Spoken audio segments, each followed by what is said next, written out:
AFTV DT, time to get into the player ratings. This should be quick.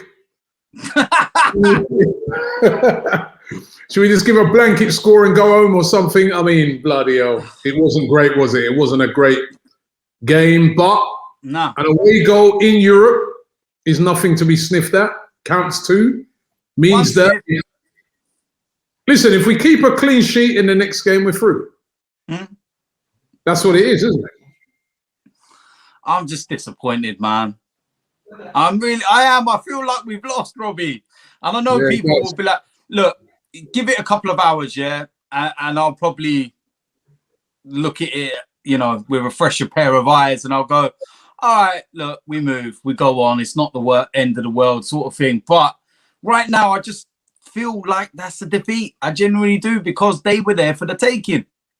They were, man. That's all right, let's get into it. Yeah, let's get into it. In goal, Bernd Leno. Didn't really have much to do. Didn't have anything to do. Could have sat and had a cup of tea most of the evening. Would you give him 6? Pick the ball out the back of the net, and that was it. 6, yeah, I think that's a fair result. Right back to Billy. Again, Hector. You know what? This is the thing that really frustrates me about him. And right back's a position that we need to go and deal with in the summer. For me, he's not good enough. I want people to genuinely watch this game back with a fresh pair of eyes tomorrow and just watch his performance and watch how many times he never passed the ball to Odegaard when he was breaking in space in the centre. And he was just never releases the ball, makes the wrong decision every single time. When he did one thing right. Did put Aubameyang on a plate. Robbie, anybody could have put that cross, even Bellerin. It wasn't a difficult one. He had, listen, Robbie, even a broken clock is right twice a day. You're harsh. No, I didn't think he was. No, he's poor. He's poor. He's poor. He's poor. He's poor. I'm sorry. Was he poor in this game? Was he poor in this game? Yes. Go and watch his performance back.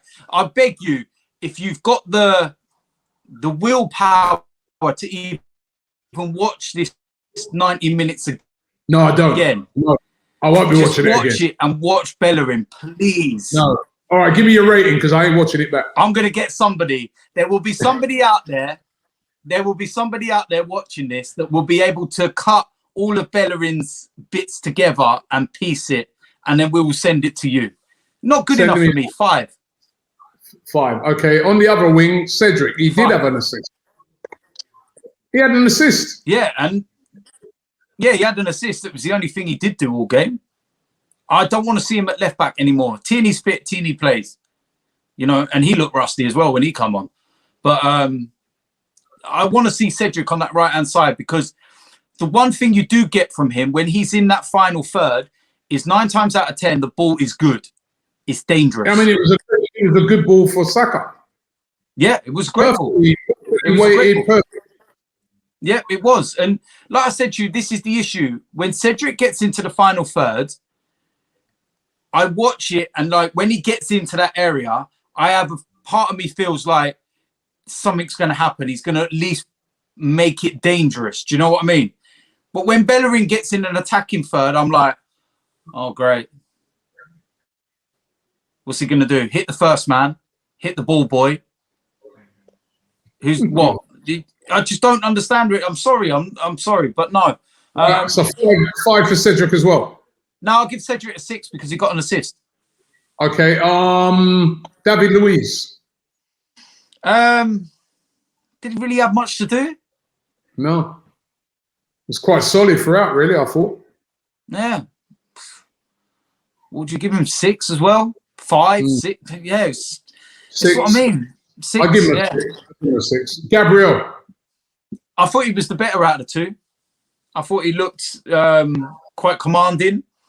There was one moment in the, I think it was in the first half where he got spun. No, second half where he got spun. And Leno actually had made good save actually after it was 1-1. But yeah, I think overall his performance was good, and I like the fact that he's the one that breaks into that midfield area to try and open up the space. So, yeah, I'd say 6 as well, probably. 6. Not more than that. Granit Xhaka. Same again, really.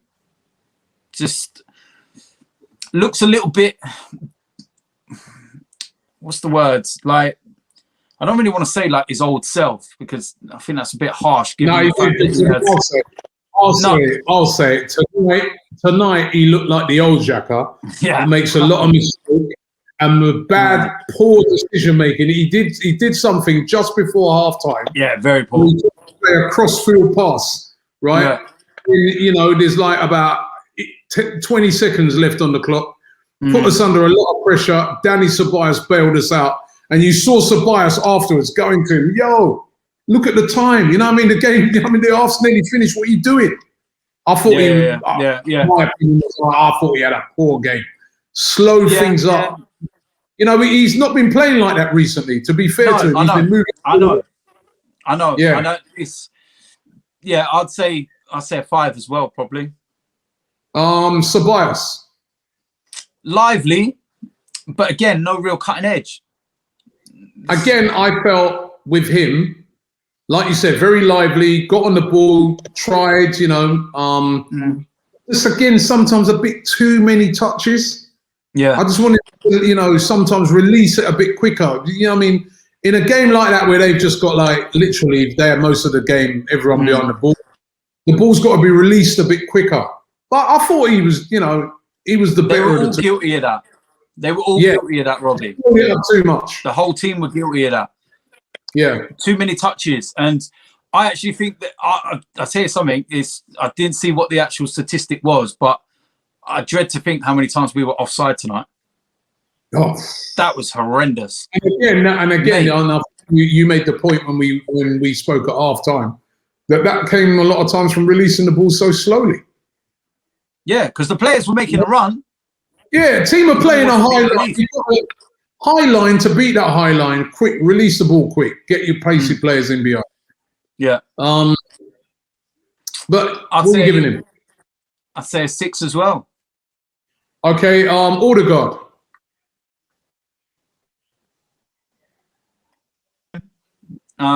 Second half especially. Tired towards the end as well, which is understandable. But I feel overall it was a decent enough performance from him. Could have had an assist as well if Aubameyang would have latched onto that through ball for him. And I'd probably say a 6 as well. All right. Decent, though. Encouraging from what I'm seeing from him. Smith Rowe. One of his poorer games. Gave away the penalty. So I don't want to be too harsh on him because of how good he's been. But I think he can only deserve a 5 as well because I thought it was poor in that respect. Saka, goal scorer. Scored the goal, which is why he'll get the man of the match. Works his nuts off. But he's quiet though today. One thing with him, he's got to now try and find a way of dealing with the treatment that he's getting. We can go right back to Aston Villa, and he was getting wiped out left, right, and centre. You know, we go to the Leeds game, and how players were trying to double up on him, and do all these little dirty tricks to put him off his game. And again tonight, we're in the first 5 minutes or so, Vertonghen wipes him out. So he's being identified as our danger man by every team we play at the moment. So, yeah, it was a quiet game for him. But given the fact he got the goal and it is that all-important away goal, you give him a 7 because he got that goal. And his game wasn't bad. It was just not to the level of what we've seen over recent weeks. Do you know what I mean? Pierre-Emerick Aubameyang. Poor. No excuses for it. The first one in particular in the first half, there's simply no excuse in that miss. No excuse in it. Terrible. You know, we've never played at the level that these players play at. And it's very easy to go, take it with your right, take it with your left, do this, do that. But these are chances that we've seen Aubameyang score throughout his career. And I don't get... Now, the only time I see a player let the ball go across their body is to be able to use their stronger foot. So if the ball came in from the left, you would let it go across your body to strike with your right as a right-footed player. But with the ball coming from the right-hand side, the only people I would think would open their body to let it come across would be left-footed players. But he's not. Why not walk onto it and use your right? Left foot, right foot. You know what I mean? Back foot, front foot is supposed to score that. It was a terrible miss. Terrible miss. What are you giving him? 3. Because it weren't the only chance he missed. Yeah, 3 for every chance he missed, yeah. Pepe came on. Didn't have long enough. 10 minutes? Didn't have long enough, Robbie. Can't give him more than a 5. I think the longest player that was on the pitch was Tierney, and he looked rusty. Yeah. What did you give him, Tierney? Probably 5. Because the moment I realised Tierney was rusty was when he got in a great crossing position and he pulled it out for a goal kick. When have you ever seen Tierney do that? Okay, Martinelli. So,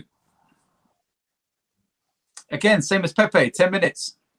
Standard 5. Okay, and I think, there's no point in grading El Neni and Willian because they just basically came out the last minute or so. Arteta. I'll probably go down the middle and 5. Was it a mistake? Did you get the team selection wrong? No, do you know what, Robbie? Because the thing is... why did he play Pepe? Look, we've said hindsight's a wonderful thing. And Pepe's the one player we were looking at and going, feel a bit bad for him given the form that he's been in. But then part of us can also understand why he went with what he did after we played so well against Leeds. So, yeah, if we go out there and if Aubameyang takes his chances, then we don't have this conversation, Robbie. Simple facts. We don't have this conversation. If we had never created a single chance in that game apart from the goal, then we could sit and have this debate. But the fact is that if Aubameyang had his shooting boots on, we'd be sitting there going, Mikel Arteta gets a 9 or a 10, masterstroke to play the same team that performed so well against Leeds. Now we can use Pepe and these players against Man City on Sunday and they'll be fresh and ready to go. And fine margins, man. Fine margins. Aubameyang has his shooting boots on and we're having a different conversation right now. But because he didn't, we're asking questions. Okay. So 5. Finally, the 5 and finally the referee. I think I was more annoyed at the linesman tonight. I reckon he got a new flag for Christmas. He was, I think, majority of them were offside, but a lot of them, there was a few in the first half where he was level and he was just straight away, hand in the air, flag up. But yeah, I don't think he had a choice with the penalty. Gave me a bit of a heart attack moment when he was reviewing Saka's goal. And the worst thing about that is that they weren't showing us what VAR were checking. They just showed him. Yeah, I noticed they do that in Europe. Yeah, and I was like, what are you doing? Yeah, in Europe, they don't seem to show it back until afterwards. No, so I couldn't work out whether whether it was a foul or whatever it was. I couldn't work it out. I don't know what is wrong with people while we're so snobbish that we feel. I don't think he had that. Yeah, it's ridiculous. I don't think he had that. I don't think he had that bad a game. I'll probably go with a 5, to be honest. I think he was competent enough anyway. Okay, DT, thank you very much. Those are the player ratings. Let's hope that those ratings are way up next week, because if they are, then we'll probably won the game. Thank you very much.